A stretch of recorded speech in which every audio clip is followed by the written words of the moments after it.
Ukitaka kumtawala mtu vizuri, mfanye ajisikie hatia.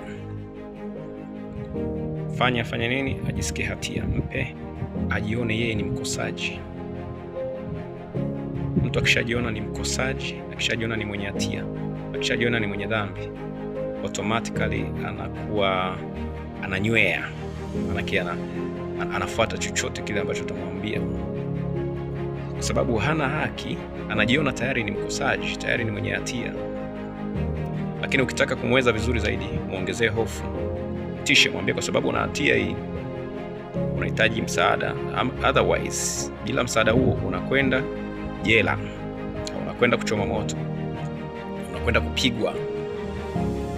Ukishaweka na hofu namna hiyo, basi chochote ukimwambia mtu anafuata. Na ndio maana kwenye dini wanatumia hizo silaha mbili kubwa. Wanakufanya wewe ujisikie hatia, guilty, lakini pia wanakutisha kwa kukuambia kwamba utachoma moto wa jehanamu. Wanakuambia Mungu ni mkali, Mungu ana hasira, Mungu anaona dhambi zako, Mungu utachoma moto siku ya mwisho. Unaambiwa kuna adhabu siku ya kaburi.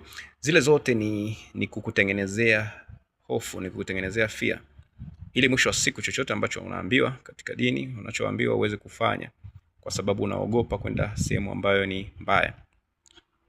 In the real sense, hakuna kitu kama hicho. Hakuna kitu kama moto wa jehanamu. Hakuna kitu kinaitwa adhabu siku za kaburi. Unasikia maumivu kutoka wapi wakati umeshaotoka kwenye mwili? Hiyo adhabu unaisikiaje?